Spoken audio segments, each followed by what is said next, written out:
1 second to go. Swear they moved this somewhere else. Record to this. Recording in progress. Welcome everybody to the August edition of the Tips and Tricks SIG. And I sent out a whole bunch of topics for us to choose from that we could talk about tonight. We can pick and choose from that list and move on. Does anyone have any computer issues or problems they need us to address besides Pete and his audio issues on a Linux machine? Well, I can tell you some other things about something that happened in my Linux, but that's Linux. Yeah, that's Linux. Save that for the Linux SIG. Yeah. Yes, Bert.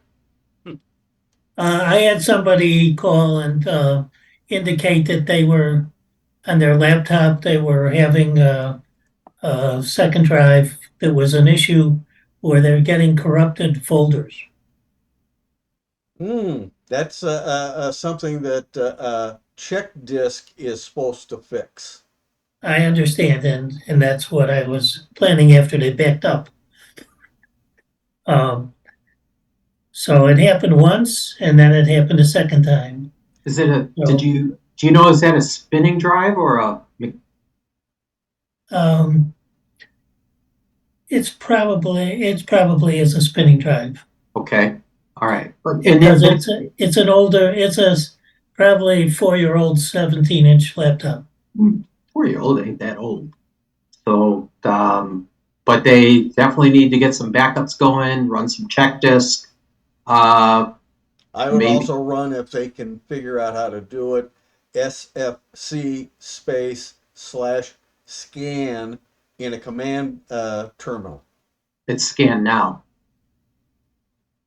Right here, we'll yeah, you got to run a command prompt in an administrative position, and then they need to write type SFS, no, system file checker. That's SFC /scan now, right. And then hit enter. Did somebody put that in the chat? I'll do it. Tim will do it. He'll get that. Thank you. And then Bob, you have your hand raised? Yeah. Ironically enough, that is a very similar issue to what is happening to me with my Linux machine. The external drive, which was being recognized nicely and is USB, is not communicating well. What happened in my Linux was there was a change in the Linux kernel, and they took some of the core features outside of the kernel and put it into someplace else in the operating system. In Windows, the analog is sometimes the cumulative update will either change a driver or it will change how the system is communicating from internal to external and back and forth. And that whole stack is very strange in Windows and very opaque, whereas in Linux it's a little more accessible. Bert, do you know if this was a Windows 10 or 11 machine? 10. It's a 10. It doesn't matter. It could be 10 or 11. It just needed to have an update, and then something could have changed. Although I'm not aware of a terrible USB issue with the latest updates. I do get this Windows Secrets newsletter, and they did not note USB being one of the issues. So I would say, yeah, the idea of doing SFC scan now is correct. The idea of doing check disk where it reboots and does the full file system check is also a good idea. If you can't do that in Windows, you can certainly do it with tools like Minitool or Aomi, which are free disk management tools. Mm-hmm. Unfortunately, this sounds like somebody who might be on the novice side of things. It's okay. They're fairly straightforward tools, at least what you need to do with them. It's just basically a right click to advanced and then check the file system or check the disk. I know that. You know that. 99% of the people don't.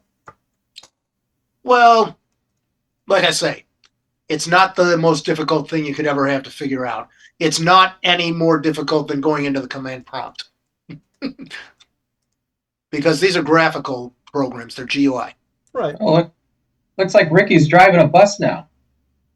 Well, That's right. they need all the drivers they can get. Yeah, they do. And Did you that's become a nationwide. bus driver, Rick? No, are you kidding? Those are my radios in the background. Okay. See? Yeah, I see that. Okay, There's an ad for the bus company.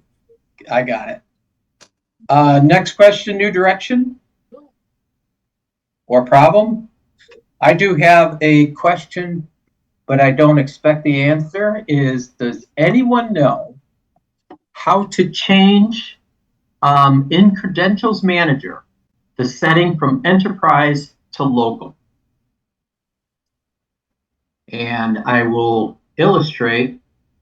Let me first bring up Credential Manager. And let me do a share screen.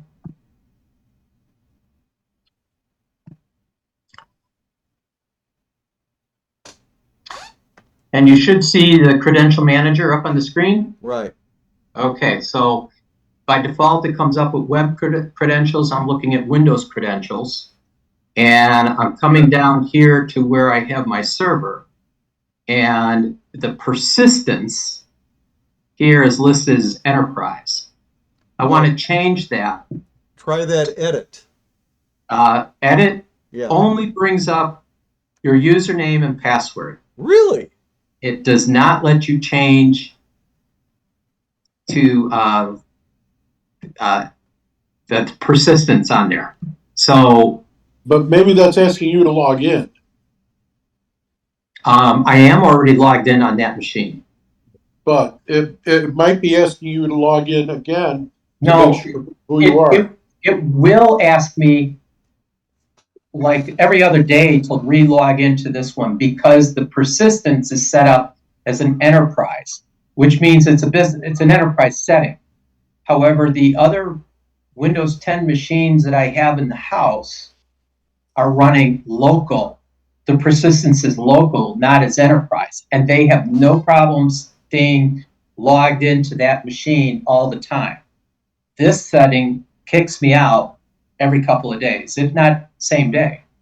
I'm noticing down below in user accounts, this is for the machine that kicks you out. It says add generic credentials. Maybe that would solve the issue. Okay, so here we can try that. Let's see.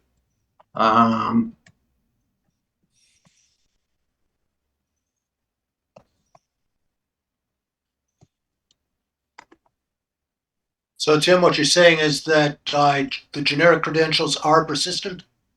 Well, hopefully they are. I don't know specifically. I've never had to deal with this. Okay, See, it doesn't show up at the bottom, and if I look at the server, it still is listed as enterprise. Damn. So I've tried this up here where it says add a Windows credential, and I've tried it now again here, add a generic credential. Neither of those satisfy this. Let me see what this Never is. came Could it be across that. could it be allowing you to edit the what is it, the current area there where it says edit or remove instead of right there? Yes, edit it and change that. Okay, the only thing it lets me do is change my username and my password. That is it. Well, it's asking you to get into it with your username and password, and then you could do the editing. Try. Okay. Yeah, I think Rick's right about that. That's just a challenge. Here, I did a save. Nothing. Now I can try edit again. No, same thing. It's the same thing. Uh, I cannot change that setting in the credentials in the persistence from enterprise to local. And you're sure you need to change the Windows credentials rather than the web credentials? The web credentials, this is the only thing that shows up is my Hewlett-Packard printer. Okay, So that's your network. Correct. So Okay. Windows Credentials is dealing with, Windows Credentials. Right, Yes. right. And again, I checked this on another couple other machines. They both have the persistence, that's the key word here, Yeah. set to local. Just Except a this moment machine. here. This machine always kicks me out, and I have to re-log in all the time. Question, and I'm not sure we got the answer for it, but what version of OS do you have installed? Do you have like a home and or pro versus the enterprise version of the OS? Okay, this is home, and this is 22H2. Jeez. So let's see. Well, let's establish that for sure that we're talking about that. And if I go to my computer, right-click, properties, you should see general. It won't tell you. Why doesn't it tell me? You have to go to about, I think, on that properties. Not Okay. on the properties, but when you go to my PC and right click on it, you want to go to about. Some of them have it and some don't. Okay, properties, there is no about on this one. That's probably because I got to create this shortcut. Don't Let know. me try. Let me try it from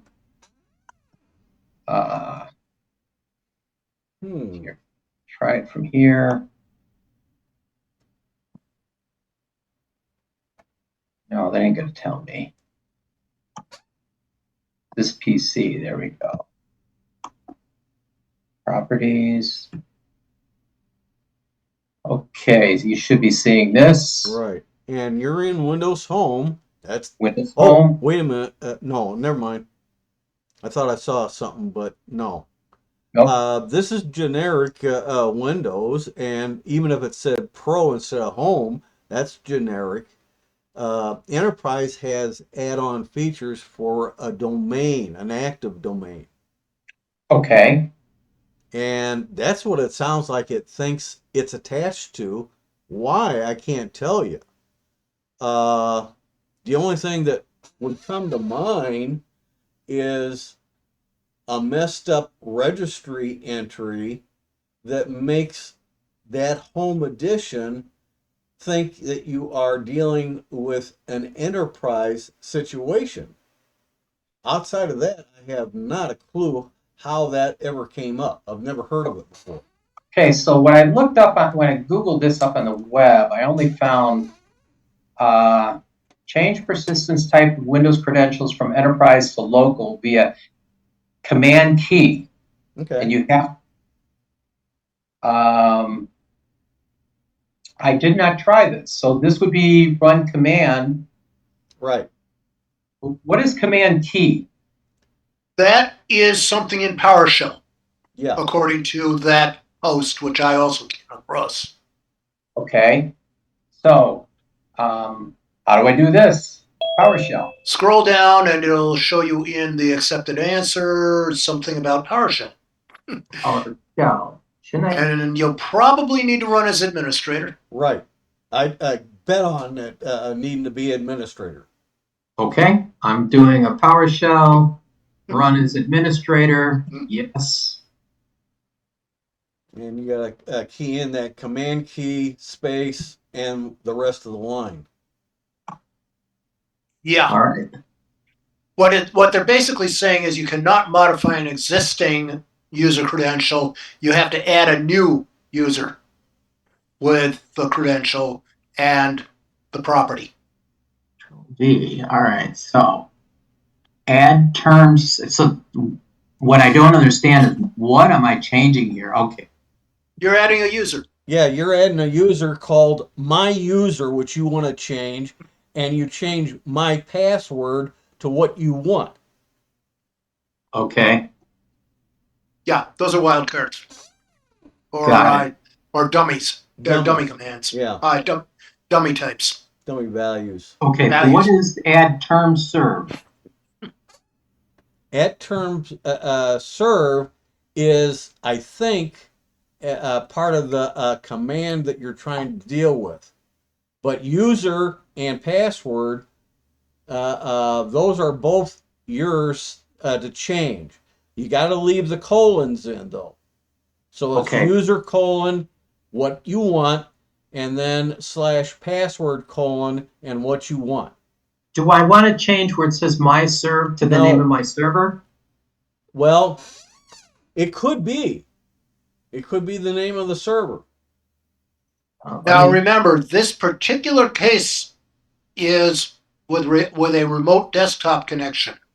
So term serve is remote desktop that's doing it. Okay, you're talking French. No, that's the correct Me. term that he's talking about.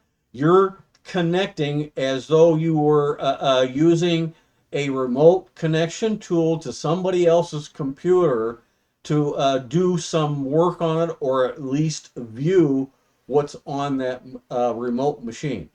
All right, I'm going to stop my sharing because I got to type in my password here. Chicken. And let's see. Credential added successfully. Now let's go to Credential Manager. Yeah. As long as you added it correctly, you may be able to get away with this. Okay, now let's go back to share screen. You guys can see something here. And so here I've got add, this is the only thing that showed up here after that. Oh, wait, oh, term served. Right. Right. Persistence is still enterprise. Shit. Try editing it. Same thing, just gives me one possibility, and this is very remote, would be a restart, a reboot. okay. All right. It might need to reboot. I will try that later then. Yeah. By the way, now before you piped in on that issue, Tom O'Connor had his hand up. Oh, Tom, sorry, we didn't see that. That's okay. Are you guys going to be talking about the Macrium Reflect for backups? We can. You want us to? Well, it was on the list, and I was wondering if you're going to cover that or if that was just maybe a topic. Well, it's no longer maybe. You added it. Maybe it's you in. just said you wanted to talk about it. So Okay, I did want to talk about it. okay. First thing, I think I don't know what else we could do on my issue with this enterprise. If anyone comes up with another solution, feel free to PM me or send me an email or something. If you come up with something, so far that solution that we tried did not work. No. So that we know, but I'll have to do a reboot in order to test it out to see. Yeah. Okay. All right. Anybody else have any questions or problems? Otherwise, we'll go right into Macrium Reflect, which we are. What do we got there, Tom? Okay, I've had help putting it together from Tim to do the Macrium Reflect. However, it's doing full disk backups, and I believe I can do backups of just what has been changed over a period of time. Is that correct? As long as you have purchased a license, you cannot do it without a license on the free version. Ah, I mentioned okay. that before, but you probably didn't remember it.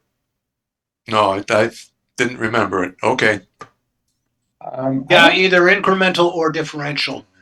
And Tim can tell you the difference between those. And those are things you do have to have a paid license. And Tom, you might just as well pay for a license. Next year, there won't be anything else. Oh, what was that, Bob? You want to enlighten us on Next something? year, I've gone over this before. Macrium Reflect, like several other of the programs that were free, is now going over to a subscription model, and you have to pay for a license. Yearly. Unless you want to stick with the free version, which will never update. Right. Oh, that's right. That's right. You said it's going to be stuck at whatever version that is. Yeah, version 7, I believe. No, Maybe 8. no 8. Version 8. You'll have version 8, which is fairly decent right now, but who knows whether it'll work with Windows 12. Are any of us right now concerned about Windows 12, whether it works there or not, versus 10 and 11? Not for a while. I No. mean, I can live with the 11 for 8 more years. Yeah. But anyway, this is one of the features that you can get by upgrading to the paid version. And how much was that paid version? It will vary quite a lot. If you get their Black Friday deal, like if you're willing to wait into the fall, sometime in October or November, be looking. They may offer it for $20 a license or less. I got it for $15 per license, but I Okay. bought 4 licenses. Gotcha. Why would you need 4 licenses? I need 2 because I have 2 installations of Windows 11, and the other 2, they're just spares, and it would have cost me more to buy 2 licenses than to get the 4 because of the Black Friday package deal. Oh, okay. It was just the decision he made at the time. Yes. It was just simply that's how the math was, Right. and Right. I understand. this year it'll be different, maybe, or maybe the same. Probably. But the point is, you can get the current version really cheap because usually they'll do a version upgrade in the new year. But if you get the old version, you will be grandfathered in and you'll get the new version for nothing or for very cheap. Okay. Thank you. Well, that was a simple one. Was that on our list? No, Oh, because I'm looking at the list. I, I'm going, I looked at the list. That's why I can say no. Mhm. yeah, I However- The Macrium Reflect wasn't on the list? Not not that I can see. Let me look down the list. I think it probably did. Well, there's 35 tips for maintaining your PC. Yeah, but nowhere does that say Macrium Reflect. Just a moment. It might be in there. Nope, Well, nothing it specific. could be under the last line that says back up your data. Maybe they mentioned it in there Yeah. about Macrium Reflect as one of the backup solutions. Now, one of the items was something we touched on, how to repair corrupted Windows system files with SFC and DISM commands. Right. But at the moment, we don't know if DISM is required. That's only to repair the operating system. Exactly. Not he was saying, Bert was saying about various folders. Various folders sounds more in tune with the check disk operation, and the SFC is to make sure that Windows can boot itself up by it checking the critical files for booting up your Windows system. Right. That's analyzing the core of Windows itself. Right. System Okay. file checker, that's SFC, Yeah. is checking Windows itself, not everything else that's on your computer, just Windows stuff. Right. Strictly Windows for SFC. Right, and there's nothing wrong running that periodically, just to make sure everything is okay with all your Windows components. It's going to check it against what it knows that should be installed, and if it's not, it's going to reload them back in from the archives that it has. Well, I'll tell you, today is Microsoft Update Day. At 12 noon, they released the latest 10 and 11 updates. And I have gotten into a habit because periodically I am finding problems with the boot up files of Windows. So I do run it quite frequently after I've done my updates. Sure. I still haven't figured out why the corruption is occurring, but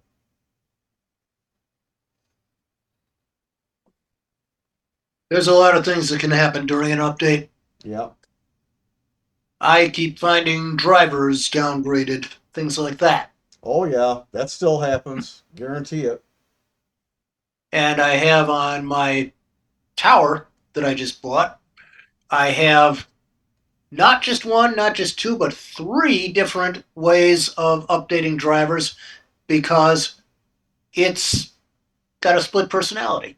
It's like it thinks it's Asus, it thinks it's Intel, and Microsoft thinks it's Windows.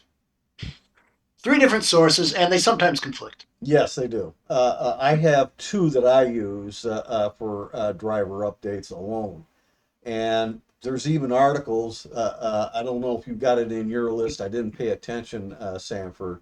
But in the master list that I sent you, I know there was at least one article in there about updating drivers, that it's very recommended. The bad part, it has gotten a bad reputation due to problems with some of the drivers you may get. And I found on my older equipment, it's trying to install drivers that are beyond my machine's ability, and you got to be able to know how to back those suckers out. Mm-hmm. Older equipment may not be able to accept newer drivers. Right. So you reach a point where you're not going to get the drivers updated, and eventually a point where even the BIOS won't be updated anymore. Right. And that also means any firmware updates, they are sometimes listed that way, will no longer apply to your equipment. Correct. And that happens in Windows, it happens in Linux, it happens in Android, it happens for everybody. Right. And that's the headache. It used to be Windows had a what's called DLL hell, and that was a case where you installed something and then you uninstalled something, and the end result is you removed a DLL file or more that other programs in your system still rely upon. That's gotten dramatically better. I wouldn't say it was perfect, but at least it's a hell of a lot better than it used to be. And Linux suffers from that, so that's why they brought up various packages called Snap and what's the other one, Bob? Flatpak. Without getting into that kind of detail, Linux actually is different from Windows Right. in many ways, and this is one of the key ways. Linux tends to be more modular, and as a result, packages tend to have their own unique requirements, much more so than Windows. Right. Windows has very standard installers, very standard dependencies for most things. Right. Then you run into a piece of freeware or something, and it is all bonkers, and it gets all messed up. Well, Bob, since you breached a word there, I hate to tell you this, but Windows 12, and it may feed back into 11, they are seriously looking at starting to modularize Windows because it exceeds 9 million lines of code. Well, I'm not saying the modular model is bad. In fact, it's actually a good thing. Yes. There's modular. There's modular structure, and there's containers which provide better security and better isolation, and they can also help isolate problems so they don't propagate and cause a full-scale system crash. Right. And it looks like Windows is finally moving in that direction. Yeah, and some Linux is that way, some isn't. But the point with Windows updates is they have gotten more and more all-in-one, less granular over the years. And so they don't any longer necessarily separate out the drivers from the security patches. from the kernel level patches, from various other kinds, and the .NETs and everything. And that's where you're getting into a lot of DLL hell.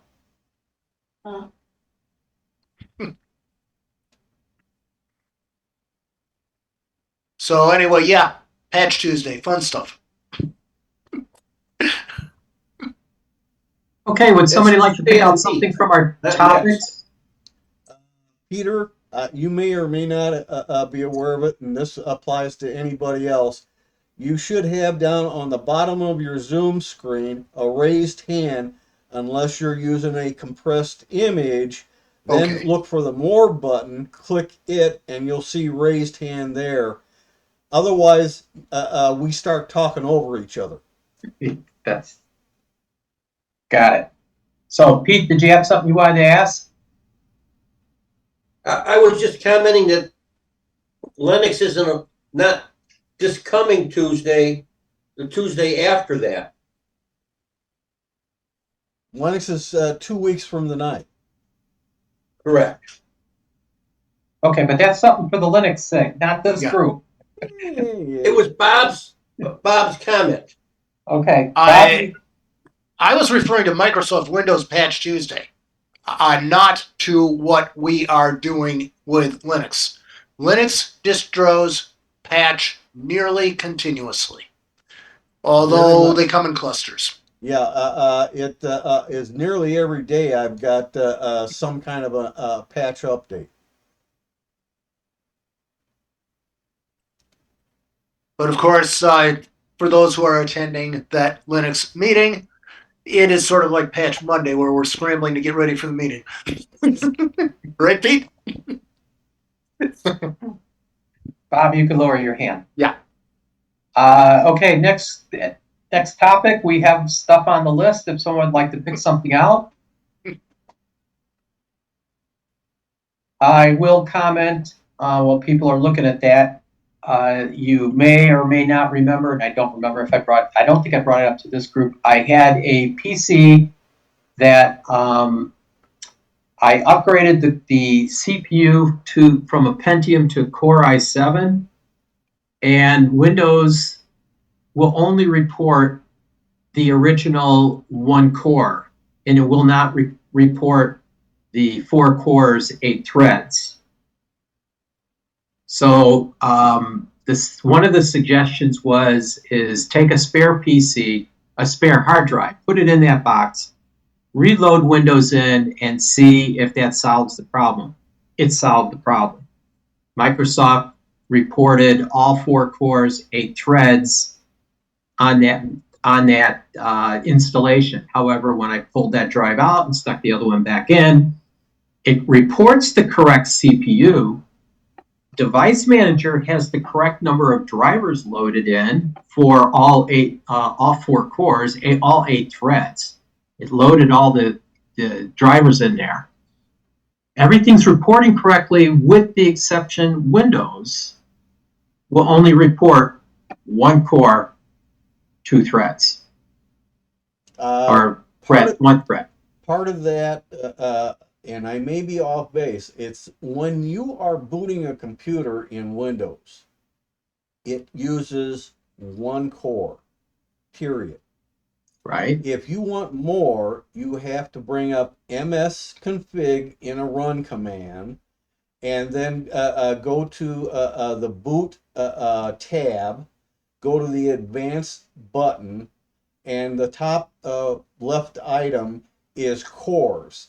And you can put a check mark in there, click on the 1 core, and it'll drop down and show you how many core threads it can support at boot time. Okay, I did that. That will only work if Microsoft recognizes more than 1 core. Yes. When I did the drop down, it only saw 1 core. Wow. There's something hosed up in probably the registry. Yeah, it is a registry somewhere that Microsoft has in place. I cannot figure out how to fix it. I've looked up and down, and the only solution that I've heard is to do I think, Tim, you mentioned to do an install in place, Yeah. which in the olden days, we used to just reload Windows. Well, And all your programs would still be there. Everything would work. It would just reload Windows on top of itself. it's not guaranteed, but if you bring up the system with that one core problem, you put in your install media, go to File Manager, you will find the drive, and in the drive's file listing, the last entry usually is setup. Double click that, you go through the whole install process. It saves your files, it saves your programs, and it rebuilds Windows itself. It should rebuild the registry, but I can't guarantee that. Okay, And that might solve your issue. it may. Bob? There's another thing that goes on with all operating systems, including Windows. Part of the early boot process in UEFI, is this machine a UEFI boot? Yes. Not legacy. Not I BIOS think, post. it has a BIOS, but it also uses UEFI. When you fire it up, does it go through the BIOS post routine? I can't answer your question. You would see it. I can't answer the question to satisfy your answer, what you're looking for. You would see it if it were, and there would be a substantial delay in booting. Fast boot and fast startup would not work, is one of the symptoms that you do not have UEFI. But anyway, you can also identify whether or not you have UEFI, I believe. I think that might be in your system information. But anyway, the important thing is, when you swap out that drive, the drive will have to rebuild the EFI information, the boot information. That contains information about your system, especially your processor, your drives, the very basic stuff that's on your motherboard, and the firmware. And the number of cores and hyperthreads is set that way. That's true of all operating systems that I know of. Yeah, Okay, but wait. I will say, in addition, I've been in the UEFI before with various tools. That's not a happy playground to play around in if you don't know what you're doing. Same with the registry. Yeah, so you can't change it manually without going through a lot of hoops. Okay, And so what there could is be you errors. said, Bob? You said if I change out the drive, As you did, which I did, and then I swapped it back to the original drive. yeah, but the original drive every drive has a device ID called a UUID, a universal ID. Okay. There's a universal device ID, and Windows knows what it is. Your motherboard knows what it is. Let's see. Well, the firmware on the motherboard knows what it is. The EFI knows what it is. And as soon as you went back to that other disk, it pulled up the old EFI information for that disk. Right. Instead of for your new disk. It's a different system configuration, just like Windows knows enough to sometimes force you to reactivate. So how is it I get it to rebuild what you're referring to? Rebuilding the EFI, Tim's about right. You do this repair reinstall and it will rebuild the EFI. Yeah, Okay. if you go into the startup control of Windows, that's the blue screen with the blue squares. Go into advanced options, etc., etc. You can go in that section and go to the command prompt, and you can put in boot rec. That's one word: BOOTREC blank space / rebuild BCD. That's all one word. Rebuild B, C, D. Yes. And what that is supposed to do is rebuild that area that is part of the UEFI. All right, so I do this at the command prompt? Yeah, it's a command prompt in the special startup. You can't have Windows running. Okay, all right, so boot to command prompt is what I'm saying. No, the only way to do it, realistically speaking, you let the computer begin booting up and then kill the power. And do that twice. On the third time, it should say automatic repair. It'll try and figure out what the problem is. And you select the advanced options and you go into troubleshooting, advanced options, and you'll see one of the options is command prompt.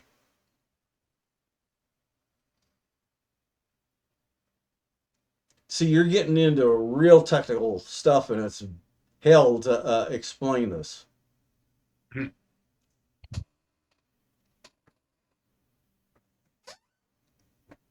And it's a big problem because I've had some systems where I just had to give up trying to get the UEFI straightened out. And All right, so by doing that, will I mess up anything? on Windows Meaning itself, rebuild. on Windows itself, no, it only plays with the UEFI partition. Okay, all right. And so that may get Microsoft to go and reanalyze how many cores? Hopefully, but I can't guarantee it. Okay. It depends on a lot of factors. You can get locked out of that particular partition, access denied, and that is a bloody nightmare to ever straighten out and get your system flying right. Now, I'm not joking in the least when I say that. Okay. Yeah, well, this has got me shaking over here. Bob, you have your hand up. Yeah, I think there are also some tools that you use outside of Windows that you boot, which do Windows boot repair. And that might do it with less danger of you making a mistake that would prove difficult or impossible to repair. And it comes from the Linux world. It's an ISO download, and you either flash it to like a USB drive, or if you're like into Linux, we have drives that have Power Toys or Yummy that allows you to put a lot of ISO images on it. You stick it in, boot from that drive, and you select the ISO image you want, and it runs the program just as if you flashed it to a independent drive. Mm-hmm. Okay, Pete. You said you put another drive in and it was recognized? Yeah, it was an empty. I put an empty spinner in, and then I reloaded Windows in on that completely from nothing, and that recognized all 4 cores, 8 threads. So why don't you just move the stuff that's on the one that's in there over into that one, just use that one? It might work, it may not work. Okay, because, well, Pete, there's actually, because this system has got some software on there that I may not be able to reload. Stuff that, like I have, what do I got? QuickBooks on there from, I have a version of QuickBooks, and I don't know if I still have the license key for that one, let alone are there servers for that particular version of QuickBooks still available to be re-registered. And I need that to be active for at least another 2 years, or accessible for 2 years. So I basically, I have some stuff on there that I may need to have access to. Once that time clock runs out, I'll wipe the drive and just restart it. But this is an old, not an old, but it's a machine that I had from work, and I have to maintain it for X number of years, just for state records, if you will. Yeah. So I was trying not to do a destructive install, or anything that could destroy what is going on there. Bob also But that's the has- best. That is the best solution. So what if you use a disk cloner and clone the original one onto a new drive and put the new drive in? Might it fix itself? The cloning process would reinstall the UEFI of the old one along with everything Okay. else. But you know, that is a workaround. Is I could restore from a backup to a drive, a clone drive or an empty drive, and then monkey around with that one and see if I get that to work correctly. You can do that with Macrium Reflect. That I Right. know. Yeah. It still may not work because of the UUID stuff between the UEFI partition and your C drive software. So you may still have a conflict there. There's a lot of tricks to this, and you have to play with all of them in order to find one that works. And then you say, was all the time I put into this worth it? Yeah, just to get the cores up from 1 to 4, you know. Yeah. Bob? Yeah, with what I'm seeing online about this kind of an issue is that it was much more common in older versions of Windows, that by default they did not enable all the cores. And that this meant that even when you had the operating system up and running, it was still not using all the cores. If it's not doing this automatically, they indicate it is indeed a BIOS or boot issue, and it is in the BIOS or boot settings. Okay. The BIOS reports the correct CPU. Then it's boot. Windows boot. It is the boot because we satisfied that by me installing Windows on an empty drive and it reported correctly. So we know it's a boot problem. Yeah. And I think Windows boot options can be altered to use the correct number of cores. Most of the instructions you see online are how to limit by downward, limiting the cores. But you might be able to do it in reverse with the same settings. That goes back to what Tim was saying about going into Task Manager, going to your boot up sequence, advanced, selecting the number of cores, which would work ideally if there was more than one core that it would find. But Microsoft does not find the other 4 cores. It only sees 1 core. I haven't run into that myself. I'm sorry? I have not run into that issue myself. Yeah, and I this is a head scratcher here. It's like, come on. Someone said to me when you do a major change in Windows that it's supposed to reinstall this stuff and recheck it. Like when we went from 21H2 to 22H2, that should have done that. However, if I may, I already had done those upgrades prior to installing this chip, so there's not going to be any more changes, so I can't rely on that to occur. You made one fallacy, I will say there. When you are upgrading to the new OS, they don't ditch the old registry. A lot of stuff comes over from that old registry into the new registry. That's where a corruption could be. And here's the thing. When I told you about the boot rec rebuild BCD, if that partition is locked out, one of 2 things will happen. You'll either see a message saying access denied, or you will see a message that says, I can't find any Windows on the system. Yeah. I might just wind up waiting until I can find a better solution, but I keep throwing this out here just in case somebody else comes up with it.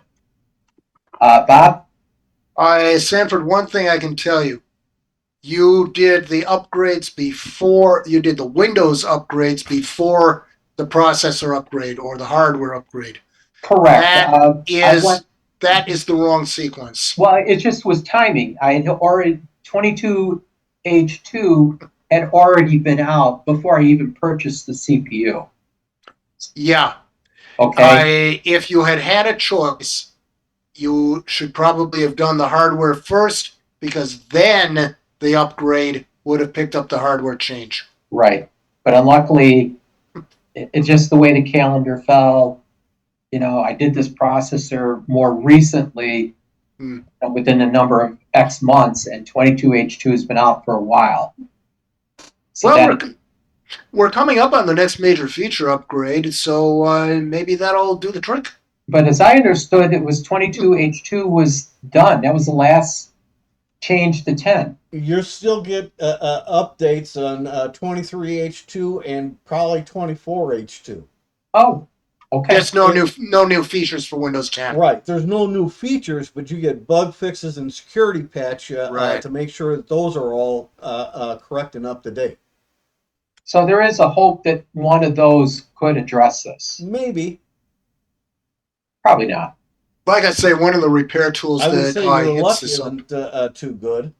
If anything, I just wasted a bunch of money, and it's just sitting on a core that I'll never get to use until I rebuild the box. Well, until you reinstall Windows. Right. But I have a feeling some of what Tim and I have said about the boot repair would probably do it. Okay. And I think with that, maybe we've beaten this horse enough. I got the ISO that he's talking about. Yeah. And it's Windows boot repair, not the Linux boot repair. Right. Okay.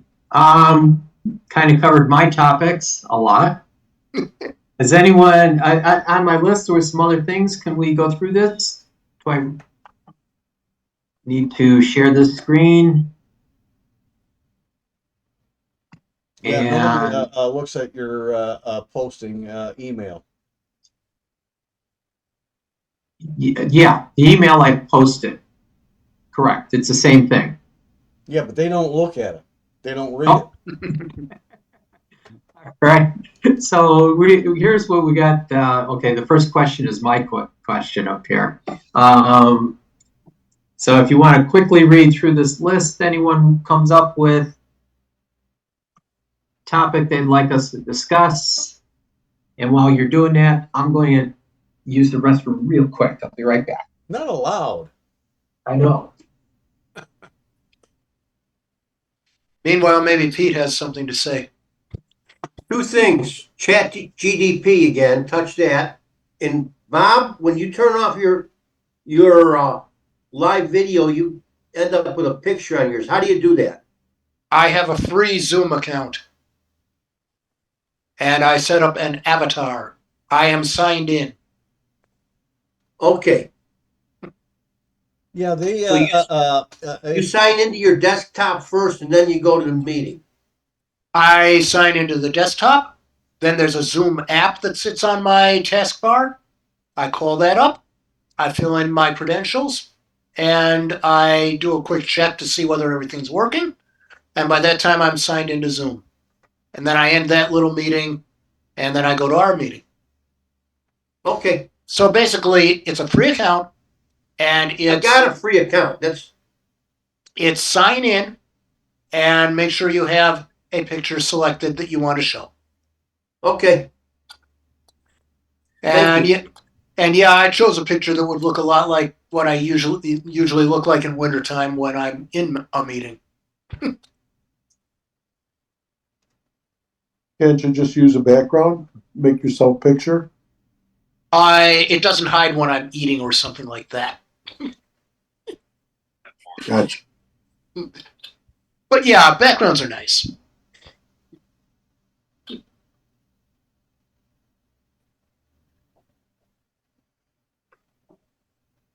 Okay, so anything on this? ChatGPT. I'm sorry? ChatGPT. Okay, Let's- 11 things you could do with ChatGPT. And there we go. Open the hyperlink. Yeah, I was looking for that. It was right there. Open hyperlink. There it is. Sorry about that. I think you need a prescription change. Yeah, Glasses or other? I'm not other. saying. I got bionic eyes. Upgrade. Sign up for free. What's this? I don't want to become an author. Why not? Oh, there's an X right there.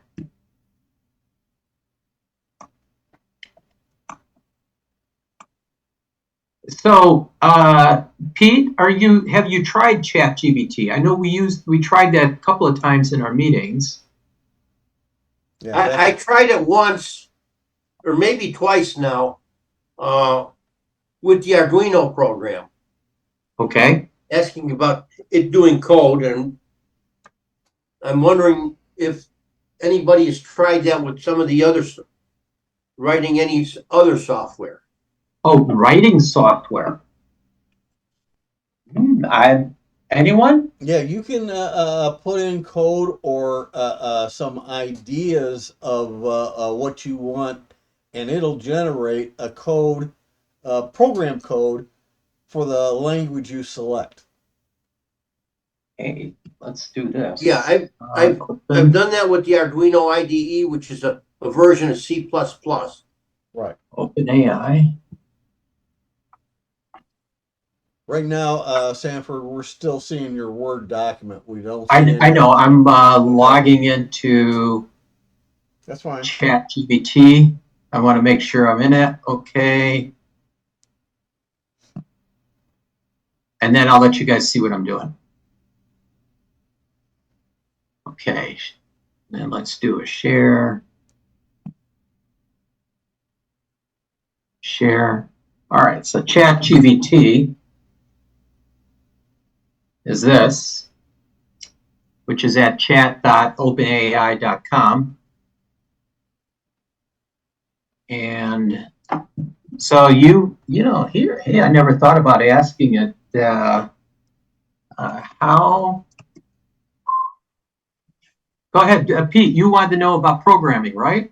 Right. So my original question was, can you write a sketch for me for the Blink program in Arduino? Using and spell Arduino. ARDUINO. UINO. Okay. Using Sketch. an Arduino. Sketch, SKETCH.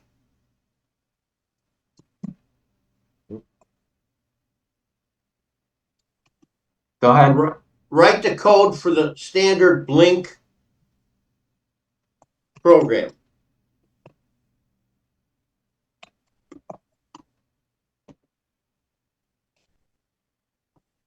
Okay, let's see what it says. Oh, look at that. Look at that. There you go, Pete. Did you get it? I see it. So now modify it to not use The program blinks an LED on and off at a specific interval. And there it's telling you pin number, all this other good stuff here, milliseconds. okay, so now we want to write the same program not using the millis. Not using milli? Not using millis. So you ask it to modify without using milli. Right.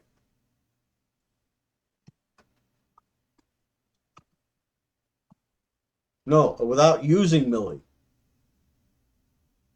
Okay, I just told it, let's see what it does.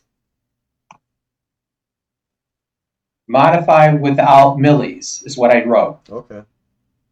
And sure, I could provide you with that. So it's using the delay. Okay. So Yeah. that's the delay one is the original. The millis is the new new version because it uses a systems counter. Okay, So it is still working there. So you're not gonna write this all down, right? hell no. Do you have you created a ChatGPT account? I can't remember. Okay, That's what a password manager is for. Or maybe you could just ask one of the chat assistants, yeah, you could try doing it like Bard. how do I get into my account? Okay, so let me go back to the question I wrote. And if it gives you your password, then you know it's gotten too smart. And it's unsafe. I'll see. And let me find Bard. Oh, I have Bard. Here's Bard. Bard is whose? Is that Microsoft's? No, Google. Google. Okay, we're going to paste that same question in Bard.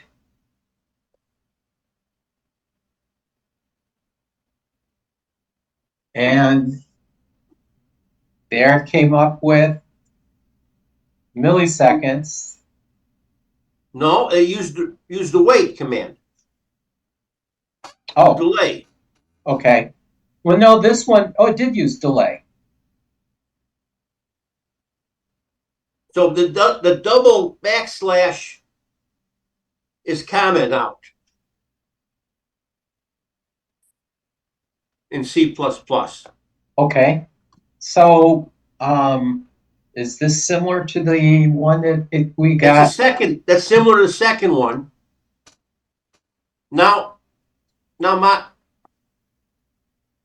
I'm looking at the one we got. Oh, wait. That's let me the go further first down. one. That's the first one. There's the second. Here's the second one. and it has delay. Delay of 1,000. Wait for 1 second is 1,000. Yeah, Delays in milliseconds. right. So Bard gave it to you right off the bat. So Bard gave the original one that is with the applications. And the preferred method now is to use the millis because the rest of the program can actually run in the background Mm-hmm. when you're using millis, but it won't run in the background when you're using wait. It stops everything. Huh. Okay. Well, I never knew that you could use any of these open AIs or these ChatGBT or Bard to write programming, lines of code. Yes, but like everything else, it may not always be absolutely accurate. Hey, yeah, that's right. That's It life. may not be, but it is in this case. And it does work because I have loaded it onto an Uno. Okay. The question, the thing I want to go forward with is one of the guys wants to use VB and Python to do the same thing. And you could probably ask the AIs to do basically the same thing in one of those languages and see what it comes up with. So back to this topic on this letter that we had there. It says, okay, you can use OpenAI or ChatGPT to write a resume, cover letter. Well, none of us in this group are doing that. Create original jokes. Okay, that might be fun. Explain complex topics. That is actually a good thing because you could tell it to put it in more simple words. Yeah, well, get a Zoom transcript of tonight's meeting and feed it through for that to simplify it. Right. Solve tricky math problems. Never thought of that one. Relationship advice. Ooh, I don't. I wouldn't touch that one with a 10-foot pole. Yeah. Okay, honey, I'm in the middle of arguing with you. Let me ask ChatGPT. It will come up with get a divorce. Get a lawyer. Yeah, now she'll be suspicious of you anytime you're looking at your phone during an argument. Yeah. You could have it write music in Yes. almost any genre. Yep. Write, debug, and explain code. There you go. Create content in multiple languages. Job interview we don't need. Write an essay almost on any topic. And trust but verify. Always trust and verify your results. So there we have that.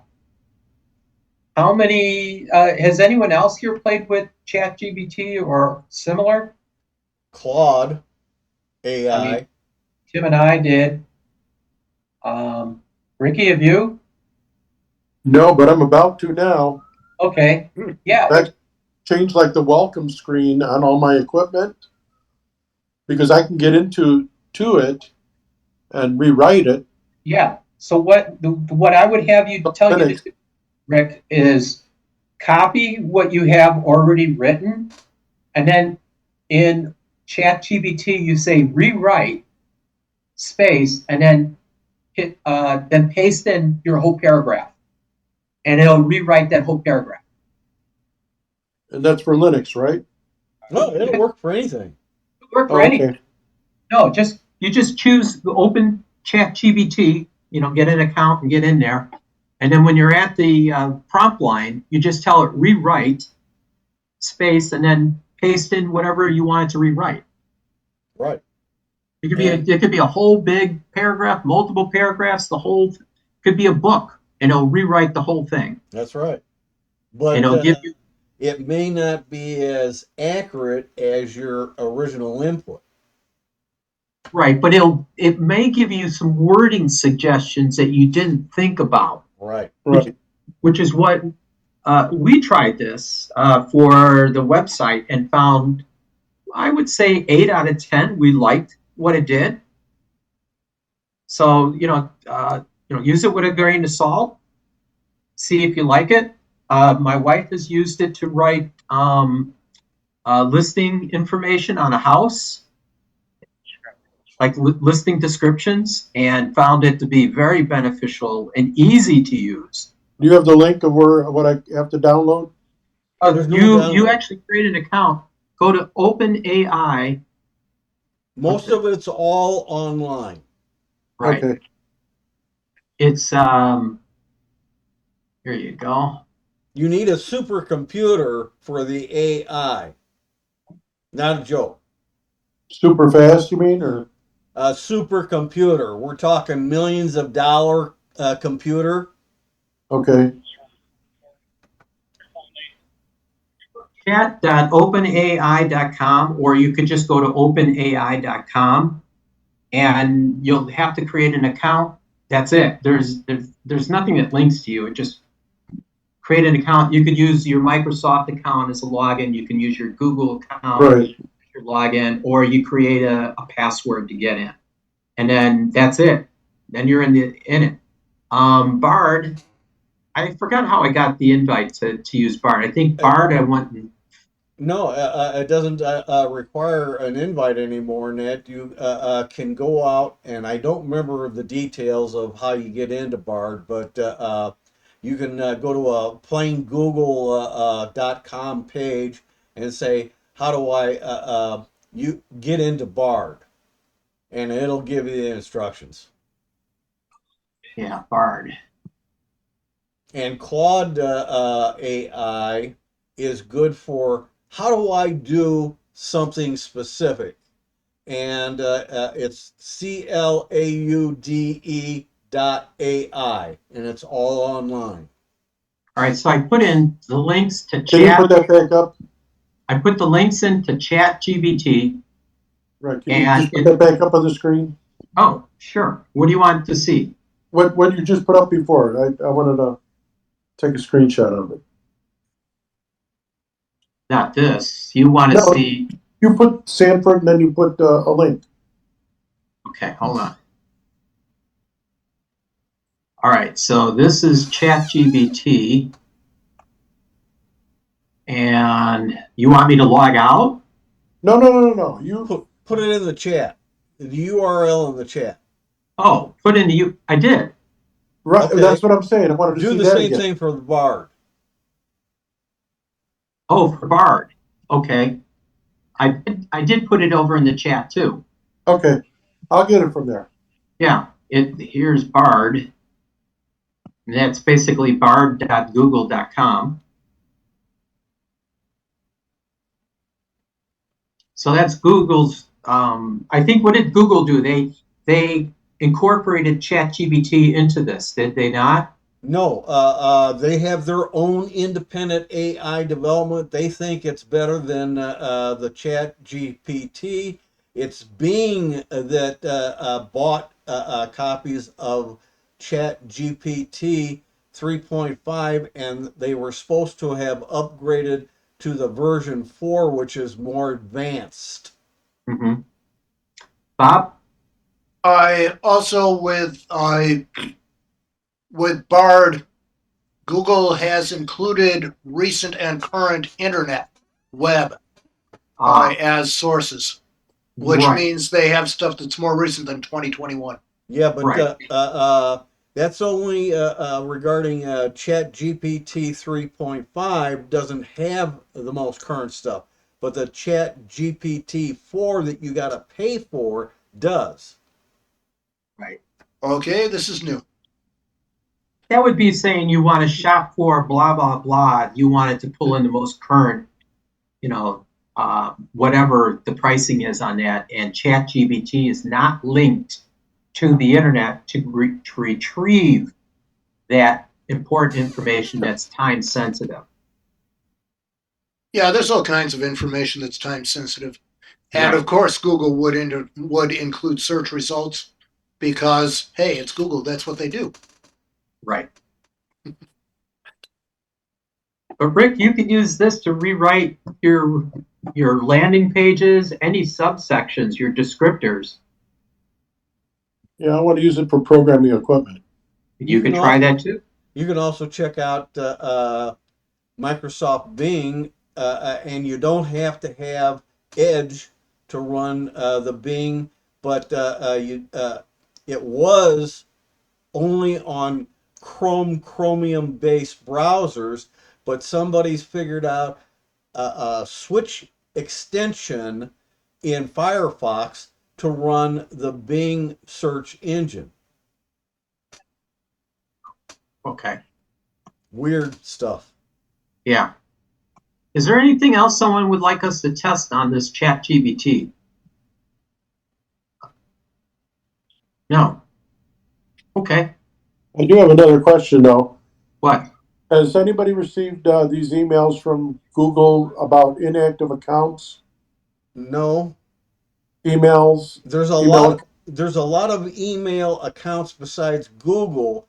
If you're dormant for 2 years or more, they say goodbye. They think you died or you've abandoned the account, Right. and they want the resources back. Okay. So it's a very common thing. So you got to have at least once a year activity on all the accounts you want to keep. And that's, you can send emails back and forth to the account, right? Well, sometimes you do it that way, but sometimes, especially with the online accounts, you just have to log in as though you're looking at your own emails. You don't have to Okay. do anything and then sign out. Gotcha. All righty. And another thing that they may be doing is changing the way. What they're doing is they're telling you they're changing the way that they determine what's an inactive account.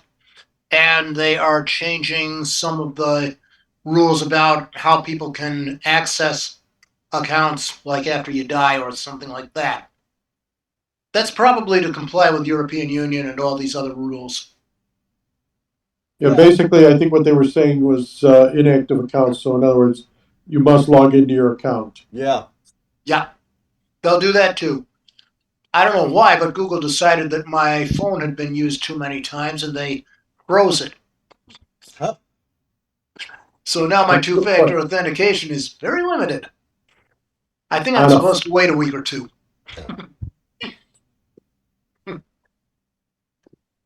It's just a kind of a case where they want to prune out all the shall we say dead wood, and Yeah, at the same deadbeats. time, it's also a security issue. Gmail accounts in particular are highly prized by the criminal-minded people out there that are trying to scam us.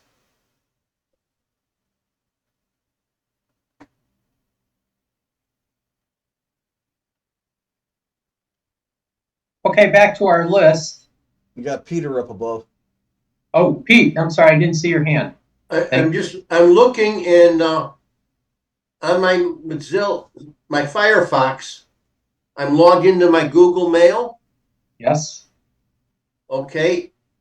If I go to Bard, it just takes my Google credentials because I'm already logged into Mail there and lets me write in.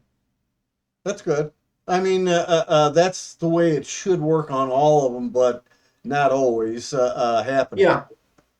But Just wanted to pass that on. But if you want to use Bing on the Firefox, you got to get an extension. I just found out about this week, within the last week, Nat. I forget the name of it right now, but it's something to do with switching your profile, and somehow it allows Firefox to fool Microsoft into thinking you're on Edge, and then allows you to run Bing for its AI. Yeah, that's called User Agent Switcher. Yeah. And it used to work for preventing ads and getting into sites where they were blocking browsers that could have ad blocking. Right. And later on, when they developed browser fingerprinting, it became less effective for that purpose. But you can still impersonate another browser just by switching the user agent. Right. But that's how you can take Firefox and make it use the Microsoft Bing search engine AI. Yeah, you can use Bing AI, and what it is a user agent string that's sent to the site. It's weird. On the subject of AI, I mentioned this one at West. I'll bring it up to this group too. We're losing your audio, Sanford. Can you hear me now? Yes. Okay. I mentioned this since we're on the subject of AI. I brought this up to Westside, and I'll bring it up to this group too. This was a add-in to Firefox that you can load in, and it's called FakeSpot, and it's FAKESPOT. It uses AI to detect fake reviews and scams that are on Amazon, eBay, Walmart, Best Buy, and many more. And it's a free add-on. You load it in, and it gives you a rating. It's giving you another tool to have available to you. So you may want to check this out. And this is what it does. I will go to this Amazon one. I just pulled up this one product just out of the blue. And what it does when you load the page in, over here on the right-hand side where your price would be displayed, you'll get a rating. And in this particular says, the feedback is this is a new seller alert, so it doesn't have anything to tell you. It doesn't tell you how many stars. So let's go find a different product that might work. We'll go to, give me something. Meters. There you go. And this one, I remember I put this one up last week. So let's go to this one. And you'll see the price over here will suddenly shift and then shift down, and then you'll get a FakeSpot review analysis. Again, this is using AI to determine whether the reviews that are in there, all the reviews listed, does it think that they're legit or not legit? And it gives this one a rating of D, 1.5 stars. So that would mean you could use this as a tool and say, okay, this has got 14,000 ratings in there, but how many of them are really true? It deems that most of them are fake reviews.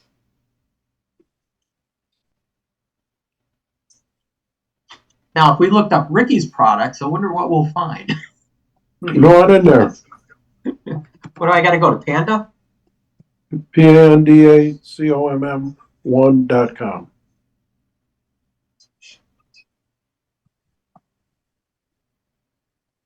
Oh, Now remember, what these AI things are doing is they're using heuristics, which are rules of thumb. And there are just certain characteristics they're looking for that if there's too much of this or too little of that, it's more likely, it's a higher probability, like a probability cloud of the reviews not being genuine. Ricky, did I type that correctly? Yeah, but you're in Amazon. Oh, duh. Now you need to be in your main search. Sorry, my bad. Stanford, What? go when you looked up the meter. Look up there was a fluke one next to it. Do that one.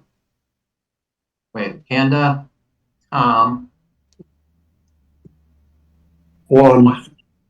All right. All right, and then let's go to, he wanted me to look at what? This. No, this. You said go look at what? What'd you want me to look up? The You full look back at in meters. Amazon. Go back to Go back results. to your meters.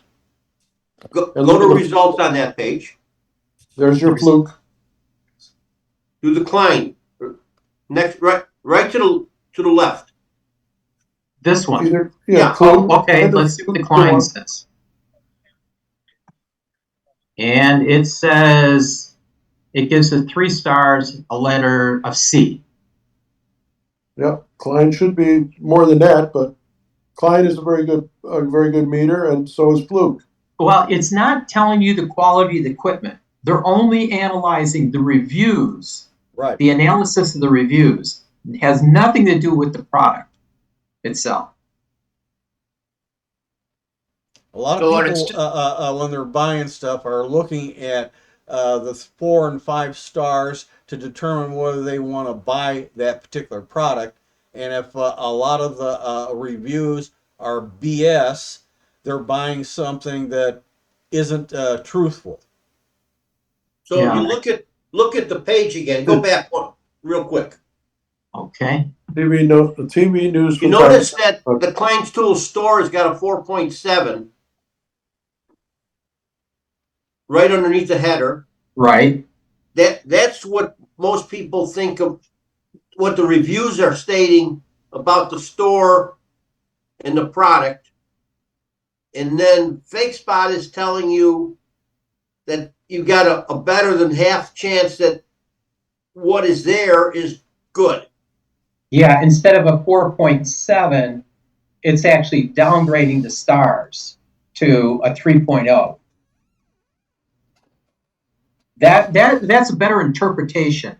Often when we're looking at products to buy, like on Amazon or eBay, we're looking at the reviews and reading all the negative posts, and you don't know, am I reading legitimate stuff here or not? And this is just a tool to use that's out there.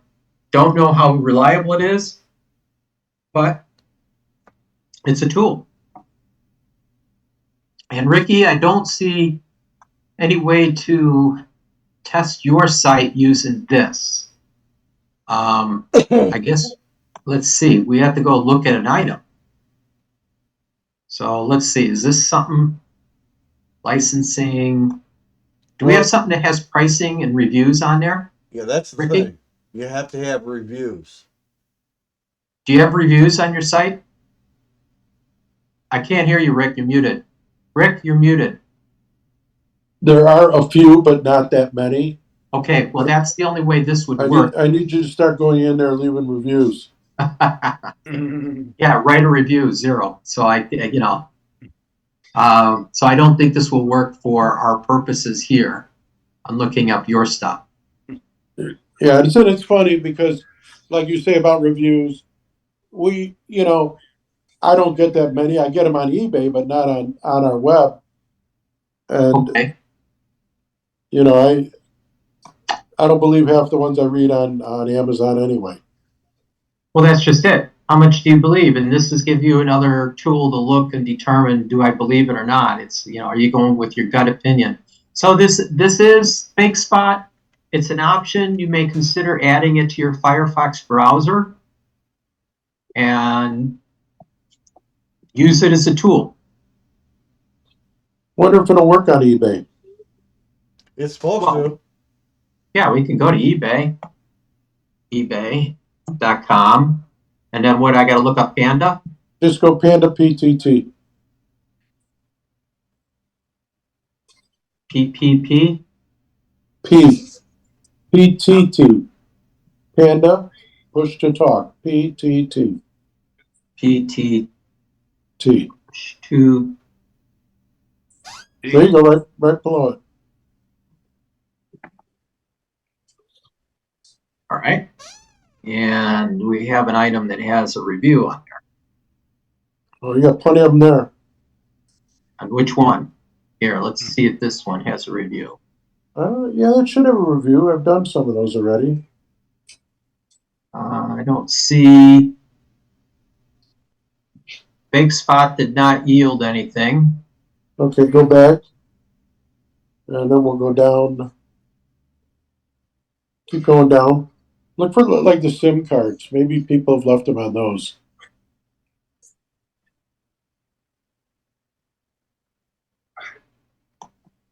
I don't see anything with hearts on them. Well, people leave feedback. We know that. See if this does anything. Nope, be the first to write a review. What does the heart stand for? Yeah, I would think that would be that people. No, wouldn't that be favorites? Yes. Yeah, favorites. Okay.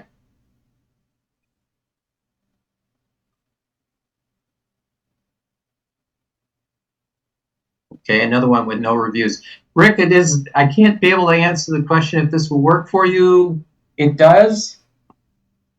It's supposed to, but It's supposed to. you don't have on your products adequate reviews. Yeah, it's funny because, and that's very. I mean, I don't leave any reviews myself for my own product, but you do notice this a lot with other items. You'll look at an item and boom, the very first review. Oh, it's wonderful! I just bought 35,000 of them, Right. or whatever. Right. And then you go down the line and you keep reading and reading and reading, and you might find a few more that are like that, but then the rest are just BS reviews. Right. That's correct. That's what this is trying to filter out. And I like that. I mean, I like that idea because sometimes you do get a good review from somebody, but it's not what They just don't leave product reviews. I mean, they really don't.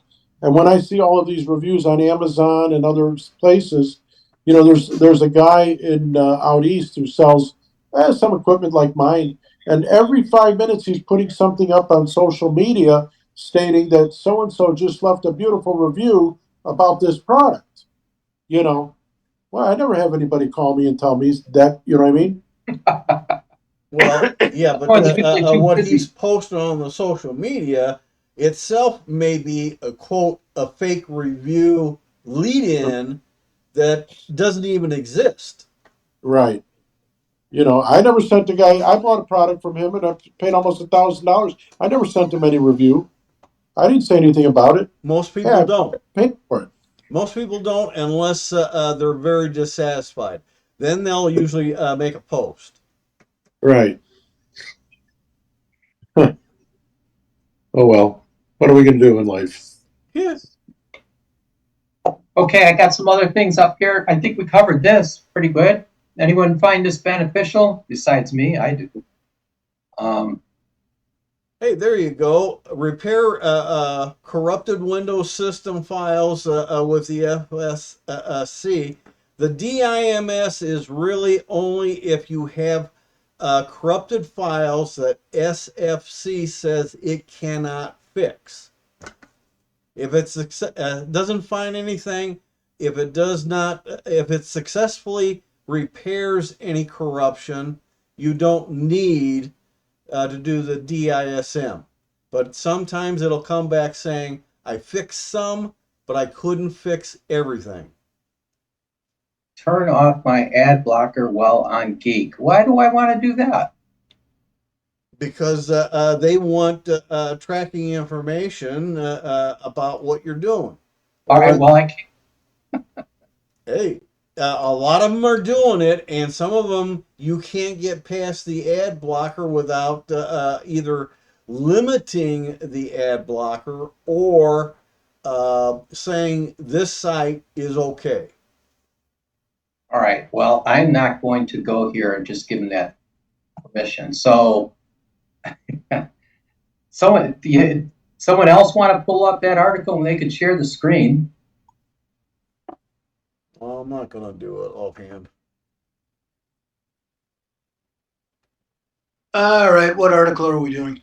That was the last one. Final article. Okay, let me get down to our meeting.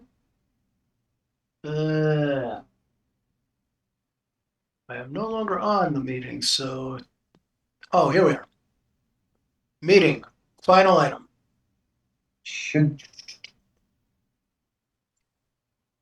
That's the How to one. repair. How to repair. Right. And opening the link. Okay.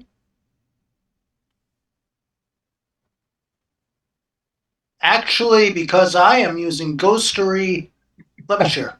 Right. Because I'm using Ghostery and I Click and Clean and Google Chrome, I do not have the issue you are talking about. Therefore, I will share my screen, share the whole screen, share, and share alike.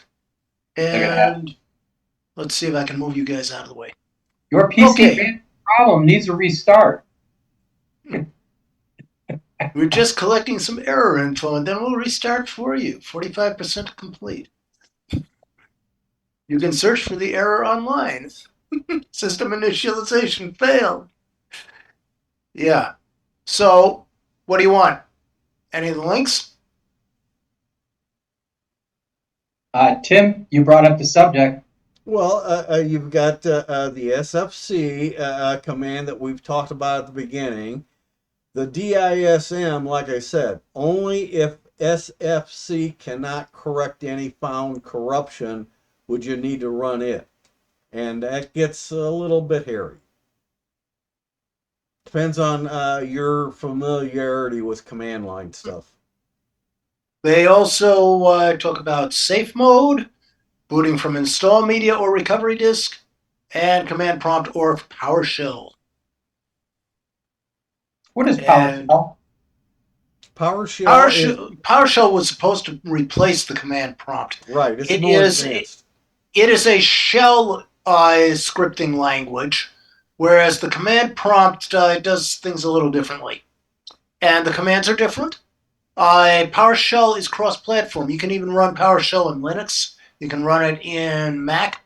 You can run it just about anywhere. And so Microsoft decided they wanted something more cross-platform. You know, they've been dabbling in Linux lately. Yeah, now they're in 11 using Terminal, which basically is a Linux terminal. Yeah, so if you use the command prompt, you're going to go SFC Scan now. And then it'll do all this sort of thing. And leave it open until it completes, which may take some time. Windows Resource Protection did not find any integrity violations. That's your endpoint. That's the good part. Or if it says I found some but fixed it, that's good too. Yeah, but it could say I found some corruption but couldn't fix it. That's the where you got to use the DISM. So here we go down to DISM. DISM, online, cleanup image, restore health. So there's 1, 2, 3, 4 parts to the command. and it'll go through that. And it takes anywhere from 5 to 10 minutes, maybe even longer. And it'll stick at 20% for a while. Don't worry about it. So the results say that it may say that something has changed. Then you have to restart the PC, and you may be able to run SFC with success to completion. And what it's alluding to in that paragraph right on the screen right now about Windows 7. Windows 7 has a DISM. It doesn't have all the features that 8, 10, and 11 have, like restore health, etc. And in things earlier than 7, you wouldn't even find the DISM tool. It didn't exist. Yeah. And so then they go in with this system restore or system reset. What's reset? That puts it all back to original, right? Yes. Yes, but there is a reset without losing your data. Okay, that leaves your Yeah, data. You have to reinstall the programs. that's right. Right. Okay. Programs and settings. Yeah. So that's the story. Pete has his hand up. Bob, is there something similar to this for Linux? You mean checking the file system? Linux does not check its system files for integrity in this way. In Linux, I'll tell you, at least from my experience, it isn't usually corruption of individual files that you run into. It's much more likely in Linux that you'll have something go wrong in the file system. Usually it's a journaling issue, and sometimes it's a file count issue. Those are the ones I run into. And those are fixed using a file system check, which is similar to check disk. Right. And you have to run that with the partition unmounted, which means you'll probably want to run it either from a USB boot, or if it's not your root or main partition, then you might be able to just run it. And Let's talk about that at the Linux meeting. Yeah, we can go into more details if Tim wants to in the Linux meeting. Thank you. Those are Linux stuff. Hey, But they're merging. It's all merging like you wouldn't believe. Well, I don't want to believe. Well, you Well- may not, but a lot of what you have on Windows right now comes from the Linux world. I realize that. And The main thing is that some of the tools in Linux, like gparted, are very similar to tools like the disk management that you're using in Windows anyway. So gparted can actually work a little bit with Windows partitions, but it's not the best tool. Right. Mhm. There are third-party tools that work with both. And with all that having been accomplished, I think I'll get back the screen. Thank you. And I think we've covered all the stuff that people have suggested. Anyone have anything else off the list that we should go through? Bert, you can always follow those links on how to repair corrupted Windows files in that article. Yep, you can help. That might help your friend that is having issues. Just don't give them the Linux stuff. Give them only the Windows stuff. Right. You'll really confuse them otherwise. That's for sure. That's for sure.